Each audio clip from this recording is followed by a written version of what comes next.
भारत को बचाना चाहते हैं, भारत की संस्कृति को बचाना चाहते हैं, भारत के त्योहार को बचाना चाहते हैं, होली, दिवाली, दशहरा, शिवरात्रि को बचाना चाहते हैं, अपनी बहन बेटियों के मांग में सिंदूर को बचाना चाहते हैं, अपनी बहन बेटियों के गले में मंगलसूत्र को बचाना चाहते हैं, तो इस रविवार को अपने सांसद से जाके मिलिए। सरकार सबकी होती है, प्रधानमंत्री सबके होते हैं, मुख्यमंत्री सबके होते हैं, ऐसे ही सांसद सबके होते हैं। आपने उनको वोट दिया है या नहीं दिया, उससे कोई फर्क नहीं पड़ता। इस बार जाके अपने इस रविवार को अपने सांसद से जाके मिलिए।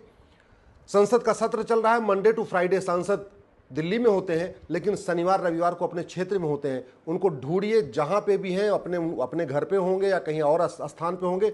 इस रविवार को अपने सांसद से जरूर मिलिए और उनसे भारत में समान शिक्षा लागू करने की मांग करिए, समान नागरिक संहिता लागू करने की मांग करिए, घुसपैठ के खिलाफ कठोर कानून बनाने की मांग करिए, धर्मांतरण के खिलाफ कठोर कानून बनाने की मांग करिए, और हम दो हमारे दो यानी जनसंख्या नियंत्रण कानून बनाने की मांग करिए, नशे के खिलाफ कठोर कानून बनाने की मांग करिए, और विदेशी चंदा के खिलाफ कठोर कानून बनाने की मांग करिए। एक बात याद रखिएगा, आज के नेता, अभिनेता, लेखक, बुद्धिजीवी, पत्रकार, कलमकार, कवि, महामंडलेश्वर, ये 25 साल के बाद आपके बच्चों को बचाने नहीं आएंगे।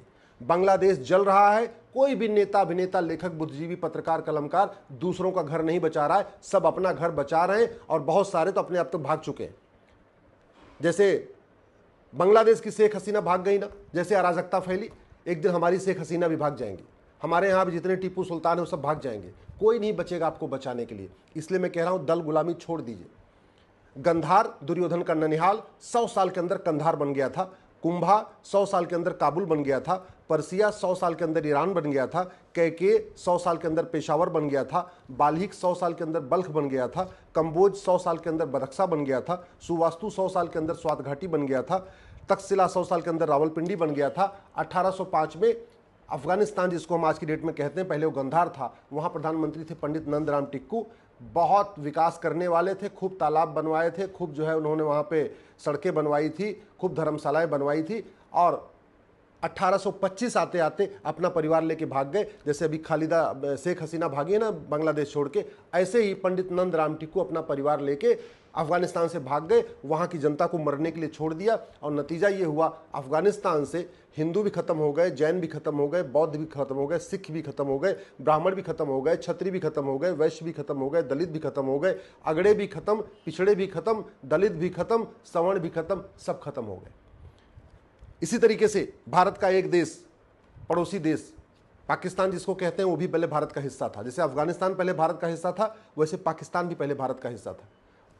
1947 में जब नरसंहार शुरू हुआ था, आगजनी शुरू हुई थी, जैसे बांग्लादेश में आज हो रही है। अब आप बांग्लादेश को देख के आप आइडिया लगा सकते हैं, ऐसे ही 1947 में हुआ था। कोई भी नेता, अभिनेता, लेखक, बुद्धिजीवी, पत्रकार, कलमकार दूसरों का घर बचाने नहीं आया था। सब या तो अपना घर बचा रहे थे या तो खुद ही छोड़ के भाग आए थे। 1947 में जितने प्रमुख लोग थे वो सब पाकिस्तान से छोड़ के भाग आए। आडवाणी जी भारत आ गए, जेठमलानी जी भारत आ गए, मिल्खा सिंह भारत आ गए, गुलजार साहब भारत आ गए, लाला अमरनाथ, मोहिंदर अमरनाथ के पिताजी यहाँ आ गए, ऋतिक रोशन के दादा रोशन साहब यहाँ आ गए। तो जितने भी संजय दत्त के पिताजी सुनील दत्त यहाँ आ गए थे, प्रेम चोपड़ा का परिवार इधर आ गया था। ये जो कपूर खानदान है बॉलीवुड वाला, पृथ्वीराज कपूर अपना सब कुछ वहाँ से छोड़ छाड़ के भाग आए थे। कोई किसी को बचाता नहीं है, सब खुद ही छोड़ के भागते हैं। जैसे शेख हसीना छोड़ के भागी है ना, ऐसे 1947 में सब छोड़ के भाग के आए थे। और वो पहले राजा भरत का ननिहाल था, वहाँ से माता कैकेयी आई थी, इसलिए उसको कैकेयी कहते थे। जैसे अफगानिस्तान जो है इसको गंधार कहते थे, माता गांधारी आई थी, ऐसे पाकिस्तान से माता कैकेयी आई थी और उसको कैकेयी कहते थे। आज की डेट में पाकिस्तान में न हिंदू बचा, न जैन बचा, न बौद्ध बचा, न सिख बचा, न ब्राह्मण बचे, न क्षत्रिय बचे, न वैश्य बचे, न दलित बचे, न अगड़े बचे, न पिछड़े बचे, न दलित। अब वहाँ पे दलित सवर्ण का झगड़ा ही खत्म हो चुका है। उनसे सीख लीजिए। इसलिए कह रहा हूँ, इस रविवार को जाके अपने सांसद से मिलिए, विधायक से मिलिए, और उनसे समान शिक्षा, समान नागरिक संहिता, घुसपैठ नियंत्रण, धर्मांतरण नियंत्रण, जनसंख्या नियंत्रण कानून की मांग करिए। जिसको आप बांग्लादेश कह रहे हैं, ये भी भारत का हिस्सा था, वहाँ पे हिंदू रहते थे। वेस्ट बंगाल हमारे पास है, ईस्ट बंगाल पाकिस्तान में चला गया था, उसी को आज बांग्लादेश कहते हैं। ऐसे ईस्ट पंजाब हमारे पास है, जिसको पंजाब कहते हैं, वेस्ट पंजाब पाकिस्तान में चला गया था, वो पाकिस्तान मिल गया। तो ईस्ट पंजाब में तो हिंदू, जैन, बौद्ध, सिख है जो हमारे पास है। ईस्ट पंजाब में अगड़े पिछड़े भी हैं। ईस्ट पंजाब जो हमारे पास पंजाब है, उसमें ब्राह्मण भी हैं, क्षत्रिय भी हैं, वैश्य भी, दलित भी हैं, सिख भी हैं। वेस्ट पंजाब के कहाँ चले गए सिख? वेस्ट पंजाब के ब्राह्मण, क्षत्रिय, वैश्य कहाँ चले गए? वेस्ट पंजाब के जैन बौद्ध सिख कहाँ चले गए? आखिर गायब हो गए ना। ये बांग्लादेश आप देख रहे हैं, कुछ कहने की ज़रूरत नहीं है, बहन बेटियों के साथ बलात्कार हो रहा है। अब तो वहाँ पे अभी बहुत बड़े एक्टर थे, गायक थे, उनका भी घर जला दिया, 150 साल पुरानी उनकी हवेली जला दिया। कितने सारे मंत्रियों को मारा जा रहा है, किडनैप किया गया है।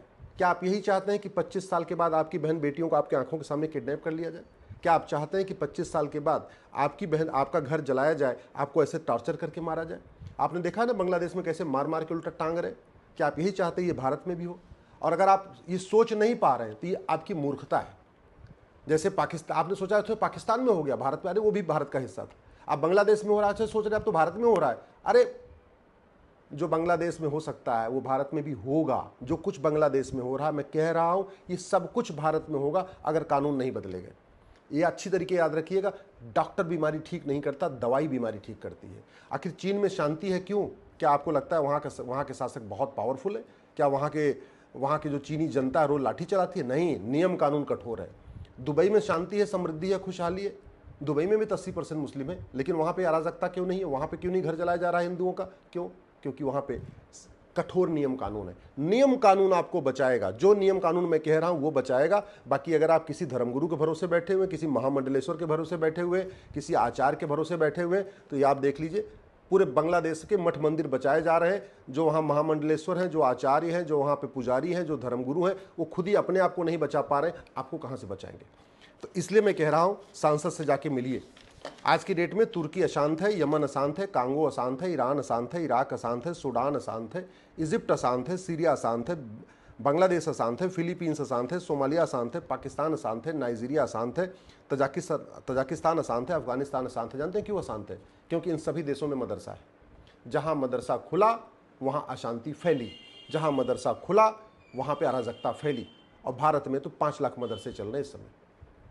मुगलों ने जो शुरू किया था वो मदरसे चल रहे हैं। मदरसों में क्या पढ़ाया जाता है, मदरसों में कौन सी किताब चलती है, मदरसों में कौन पढ़ाता है, मदरसों कोई कुछ नहीं पता। 2012 में कांग्रेस की सरकार ने राइट टू एजुकेशन एक्ट के दायरे से मदरसों को बाहर निकाल दिया था।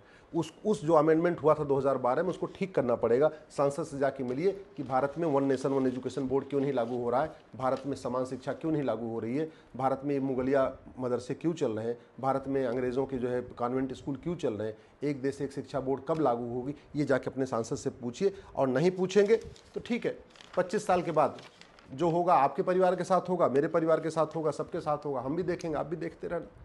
जब बहन बलात्कार शुरू होगा, घर जलाया जाएगा, तो सबका घर जलेगा। मैं तो आज आपसे कह रहा हूँ, मान जाइए, दल गुलामी छोड़ दीजिए, सांसदों से मिलिए। आपने उनको वोट दिया चाहे नहीं दिया, सांसद सबका होता है। विधायक से मिलिए, आपने उनको वोट दिया चाहे नहीं दिया, वो सबके होते हैं। और खतरा भारत के लिए जानते हैं सबसे बड़ा क्यों है? क्योंकि दुनिया का सबसे बड़ा जमाती संगठन, उसका मुख्यालय भारत में है। जो संगठन पूरी दुनिया को इस्लाम में कन्वर्ट करना चाहता है, जो 150 देशों में काम करता है, उसका हेडक्वार्टर भारत में है। एक बार गूगल करके देख लीजिएगा, आपको समझ में आ जाएगा। उसका मुख्यालय दिल्ली में है। उस संगठन के ऊपर, उस जमाती संगठन के ऊपर उज्बेकिस्तान ने बैन किया हुआ है, तजाकिस्तान ने बैन किया हुआ है, अरब ने बैन किया हुआ है, रूस ने बैन किया हुआ है। अब भारत में वो फल फूल रहा है। तो आप सोच सकते हैं कि भारत की क्या हालत होगी, अपने आप में इसकी कल्पना कर सकते हैं।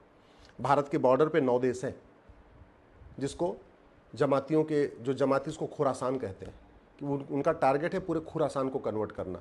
और 9 में से देखिए 4 देश उन्होंने कन्वर्ट कर लिया।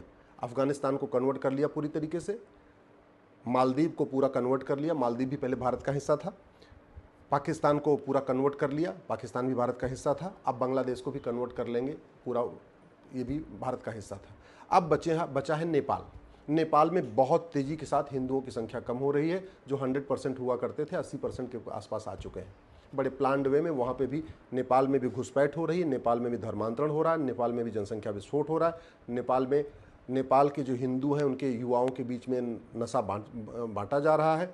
बाकायदा सोशल मीडिया के माध्यम से उनको उनको कामुक बनाया जा रहा है, अश्लीलता उनको परोसी जा रही है। और एक बार जब यंग जनरेशन नशेड़ी हो जाए, कामुक हो जाए, सुबह से लेकर शाम तक इंस्टाग्राम देखने लग जाए, रील देखने लग जाए, तो उसको अपनी संस्कृति की कोई चिंता नहीं रहती है। तो 2 तरीका अपनाया गया। पहला क्या तरीका अपनाया गया?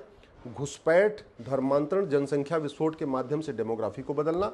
दूसरा तरीका अपनाया गया है ड्रग, अश्लीलता के माध्यम से और ड्रग के माध्यम से यंग जनरेशन को बर्बाद करना। और आज ये नेपाल में भी यही हो रहा है। भूटान में भी यही हो रहा है, श्रीलंका में भी यही हो रहा है, म्यांमार में भी हो रहा है। मैंने कहा था ना, जैसे अफगानिस्तान हमारे बॉर्डर पे है, पाकिस्तान हमारे बॉर्डर पे है, मालदीव हमारे बॉर्डर पे है, बांग्लादेश बॉर्डर पे है, ऐसे नेपाल भी हमारे बॉर्डर पे है, भूटान भी हमारे बॉर्डर पे है, श्रीलंका भी हमारे बॉर्डर पे है, म्यांमार भी हमारे बॉर्डर पे है। और ये सब कभी न कभी भारत हुआ करते थे। इसलिए इस पूरे एरिया को ही गजवा हिंद करना है। गजवा हिंद का मतलब हिंदुस्तान के हिंदुओं को ख़त्म नहीं करना। गजवा हिंद का मतलब खुरासान प्रांत। खुरासान प्रांत का मतलब अफगानिस्तान, पाकिस्तान, बांग्लादेश, मालदीव, नेपाल, भूटान, श्रीलंका, म्यांमार। केवल एक देश हमारा पड़ोसी है, चीन। वही सुरक्षित है, वहाँ पे शांति है, वहाँ पे खुशहाली है। अब आप सोचिए, भारत के बॉर्डर पे कुल 9 देश हैं। 9 देश में एक देश ऐसा है जहाँ धर्मांतरण नहीं होता, जहाँ अवैध घुसपैठ नहीं होती, जहाँ जनसंख्या विस्फोट नहीं होता, जहाँ पे ड्रग स्मगलिंग नहीं होती है, जहाँ पे अराजकता नहीं फैल रही है, जहाँ बड़े से लोग शांति से रहना। जानते हैं क्यों? क्या आपको लगता है जो चीन का राष्ट्रपति, चीन के प्रधानमंत्री बड़े पावरफुल हैं, बहुत ईमानदार है? नहीं, चीन का कानून बहुत कठोर है। चीन का पुलिस सिस्टम बहुत अच्छा है। चीन का एडमिनिस्ट्रेटिव सिस्टम बहुत अच्छा है। चीन का जुडिशल सिस्टम बहुत अच्छा है। चीन में मदरसे नहीं है, चीन में मिशनरी स्कूल नहीं है, चीन में समान शिक्षा है, चीन में समान नागरिक संहिता है, चीन में घुसपैठ के खिलाफ कठोर कानून है, चीन में धर्मांतरण के खिलाफ कठोर कानून है, चीन में जनसंख्या विस्फोट के खिलाफ कठोर कानून है, चीन में विदेशी फंडिंग के खिलाफ कठोर कानून है, चीन में हवाला के खिलाफ कठोर कानून है। चीन में आप जो है अराजकता नहीं फैला सकते। अगर अराजकता फैलाएंगे 6 महीने साल भर के अंदर फांसी हो जाएगी। आप गूगल कर लीजिएगा, चीन के पूर्व कानून मंत्री को फांसी हो चुकी है। अब भारत में तो आए दिन कोई सांसद धमकी देश विरोधी बात करता है, कोई विधायक देश विरोधी बात करता है, कोई कहता है 15 मिनट के लिए पुलिस हटा लो, हिंदुस्तान से हिंदू खत्म कर दूंगा। कुछ नहीं होता। क्यों नहीं होता? क्योंकि भारत में कानून का राज है और कानून हमारा घटिया है। जब घटिया है तो किसी को सजा ही नहीं हो रही। कोई जाति का जहर घोल रहा है, कोई भाषा का जहर घोल रहा है, कोई क्षेत्र का जहर घोल रहा है, कोई अराजकता फैलाने की धमकी दे रहा है, कोई कुछ भी बोल देता है फ्रीडम ऑफ स्पीच के नाम पे, लेकिन कुछ होता ही नहीं। कुछ क्यों होता? क्यों नहीं? क्योंकि हमने कानून नहीं बनाए। इसलिए मैं कह रहा हूं, भारत को बचाने के लिए एक one nation one police code बनाना पड़ेगा। भारत को बचाने के लिए one nation one judicial code बनाना पड़ेगा। भारत को बचाने के लिए वन नेशन एडमिनिस्ट्रेटिव कोड बनाना पड़ेगा। भारत को बचाने के लिए पुलिस चार्टर लागू करना पड़ेगा, जुडिशियल चार्टर लागू करना पड़ेगा, टैक्स चार्टर लागू करना पड़ेगा, आपका एडमिनिस्ट्रेटिव चार्टर लागू करना पड़ेगा, सिटीजन चार्टर लागू करना पड़ेगा, इलेक्शन चार्टर लागू करना पड़ेगा। जो देश विरोधी बात करे, जो इस तरीके की बात करे, उसके चुनाव लड़ने, पार्टी बनाने, पार्टी पदाधिकारी बनने पर आजीवन प्रतिबंध लगाना पड़ेगा। जो देश विरोधी बात करे, भारत की संस्कृति के खिलाफ करे, उसकी नागरिकता खत्म करने का कानून बनाना पड़ेगा। आज तक किसी की नागरिकता ही नहीं खत्म हुई है। इसलिए मैं कह रहा हूँ, अगर हमने कानूनों को बदल दिया तो भारत बच जाएगा, भारत की संस्कृति बच जाएगी। जो बांग्लादेश में हो रहा है ये हमारी बहन बेटियों के साथ नहीं होगा। हमारा देश सुरक्षित रहेगा। जैसे चीन सुरक्षित है, ऐसे भारत सुरक्षित रहेगा। चीन के रास्ते पे चलेंगे, चीन के तरीके नियम कानून बनाएंगे तो भारत बचेगा।